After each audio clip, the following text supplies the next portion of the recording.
नमस्कार, मैं हूं आशीष त्रिपाठी और अब बात करेंगे अमेरिका के प्रयासों के विफल होने के पीछे की वजह की। जी हां, अमेरिका कोशिश कर रहा है। एक तरफ जहां इजराइल और हमास के बीच संघर्ष विराम चल रहा था, वो खत्म हो गया। रूस यूक्रेन भी आपस में भिड़ गए, लेकिन इस बीच एक बहुत बड़ी खबर यह आई कि बेंजामिन नेतन्याहू ने एक बहुत बड़ा कदम उठाया। इजराइल के प्रधानमंत्री बेंजामिन नेतन्याहू ने खुफिया एजेंसी शिन बेट के चीफ रोनन बार को बर्खास्त कर दिया है और बर्खास्तगी की खबर सामने आने के बाद से हड़कंप मचा हुआ है। कई तरह के सवाल उठ रहे हैं। शुक्रवार को कैबिनेट ने नेतन्याहू के फैसले का सर्वसम्मति से समर्थन किया था और इजराइल के प्रधानमंत्री बेंजामिन नेतन्याहू के कार्यालय ने इस बात की घोषणा की। हालांकि इजराइल के सर्वोच्च न्यायालय ने रोनन की बर्खास्तगी पर अस्थायी रोक लगा दी है। अदालत ने यह कहा कि बर्खास्तगी पर तब तक रोक रहेगी जब तक कि इस मामले पर 8 अप्रैल से पहले कोई सुनवाई नहीं हो जाती।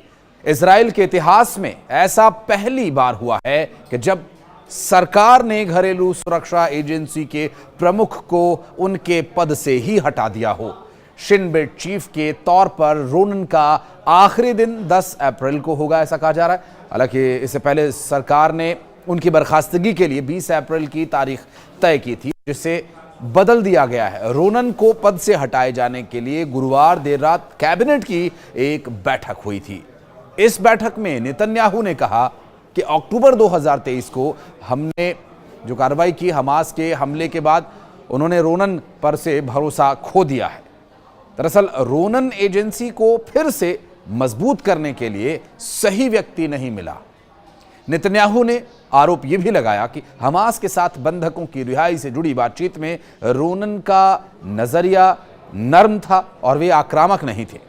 उन्होंने दावा यह भी किया कि जब से रोनन की जगह शिन बेट के एक दूसरे सीनियर अधिकारी को बातचीत में शामिल किया गया, तब से सूचनाओं को लीक होता पाया गया। सूचनाओं के लीक होने से भारी कमी आई है और सफल वार्ताओं के जरिए हम बंधकों को छुड़ाने में कामयाब भी हुए हैं। कैबिनेट बैठक के दौरान शिन बेट ने मंत्रियों को रोनन का एक पत्र भेजा। इसमें उन्होंने बैठक में शामिल होने से इनकार करते हुए अपनी बर्खास्तगी को खारिज किया। रोनन ने सरकार के आरोपों को बेबुनियाद बताते हुए कहा कि ये शिन बेट के कार्यों को बाधित करने का एक प्रयास है। रोनन ने पत्र में चेतावनी भी दी कि नेतन्याहू देश को अंदरूनी और बाहरी स्तर पर कमजोर कर रहे हैं। उन्होंने आरोप यह लगाया कि नेतन्याहू ने उन्हें और मोसाद प्रमुख डेविड बारनेया के बंधक वार्ता से हटाकर पूरी तरह से प्रक्रिया को नुकसान पहुंचाया है। उन्होंने ये भी कहा कि उनकी बर्खास्तगी की वजह से निजी और संस्थागत हितों का टकराव हुआ है और देश की सुरक्षा के लिए ये एक गंभीर खतरा है। बहरहाल इजराइल की शीर्ष अदालत ने देश की आंतरिक सुरक्षा सेवा एजेंसी शिन बेट के प्रमुख को बर्खास्त करने के प्रधानमंत्री बेंजामिन नेतन्याहू के फैसले पर शुक्रवार को अस्थायी तौर पर रोक लगा दी है।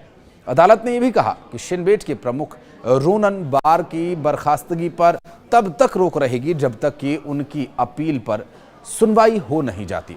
अब इस मामले को इस तरह से समझने की कोशिश कीजिए कि एक एजेंसी जो सुरक्षा के लिए काम करती है, उस एजेंसी के प्रमुख को पद से हटा दिया जाता है। अगर ये सुरक्षा एजेंसीज किसी भी देश के लिए रीढ़ की हड्डी हैं तो उसके प्रमुख को उसके दिमाग के तौर पर भी देखा जा सकता है। हालांकि निर्देश उसे उच्च पद पर बैठे अन्य नेताओं से भी मिलते रहे हैं। मसलन अगर रोनन की बात करें तो वो बेंजामिन नेतन्याहू से ही निर्देश लेकर के अपनी सभी सेवाओं को देते रहे हैं। लेकिन अब आप ये समझिए कि असल में वहाँ पर एजेंसीज काम कैसे करती हैं। वहाँ पर एक एजेंसी है मोसाद। जिस तरह से भारत में सुरक्षा एजेंसी रॉ है, उसी तरह से मोसाद वहाँ पर काम करती है। और एक एजेंसी है शिन बेट एजेंसी। जिस तरह से भारत में इंटेलिजेंस ब्यूरो आईबी काम करती है, उस तरह से वहाँ शिन बेट काम करती है। और अमन जो कि भारत की मिलिट्री इंटेलिजेंस यानी एमआई की तरह काम करती है। तो जो रोनन हैं वो शिन बेट एजेंसी के प्रमुख थे और अब उन्हें हटा दिया गया है। सर्वोच्च न्यायालय के फैसले को अगर गौर किया जाए तो नेतन्याहू मंत्रिमंडल के रोनन की को शिन बेट के प्रमुख पद से हटाए जाने के प्रधानमंत्री के अनुरोध को मंजूरी देने के कुछ घंटों बाद ये अदालत का फैसला है। अदालत ने यह भी कहा कि रोनन की बर्खास्तगी के फैसले पर 8 अप्रैल तक रोक लगाई गई है और इसकी अवधि में की अपील पर सुनवाई होगी। नेतन्याहू के कार्यालय ने यह कहा था कि रोनन की बर्खास्तगी 10 अप्रैल से प्रभावी होगी, लेकिन अगर उनकी जगह कोई नया प्रमुख उन्हें मिल जाता है तो ये पहले भी हो सकता है। इजराइल के अटॉर्नी जनरल ने फैसला सुनाया कि मंत्रिमंडल के पास रोनन को बर्खास्त करने का कोई कानूनी आधार नहीं है और हमास की ओर से इजराइल पर 7 अक्टूबर 2023 को किए गए हमलों के संबंध में शिन बेट की रिपोर्ट में सुरक्षा एजेंसी की विफलता की बात स्वीकार की गई थी। हालांकि रिपोर्ट में यह भी कहा गया था कि नेतन्याहू सरकार की नीतियों ने ऐसी परिस्थितियां पैदा कर दी थी कि जिनके कारण ये हमला हुआ है। बहरहाल इन परिस्थितियों से निकल पाना इजराइल के लिए एक बड़ा चुनौतीपूर्ण कार्य हो गया, क्योंकि आज के समय में जहां एक तरफ अमेरिका का उस पर दबाव है कि वो युद्ध विराम बनाए रखे और दूसरी तरफ अपने बंधकों की रिहाई के लिए लगातार वो प्रयास कर रहे हैं, और इस बंधकों की रिहाई के बीच इस तरह का एक बड़ा कदम कई तरह के और भी सवाल खड़े करता है। सवाल ये भी खड़े करता है कि क्या बेंजामिन नेतन्याहू का उनके अधिकारियों से सब कुछ ठीक चल रहा है या नहीं।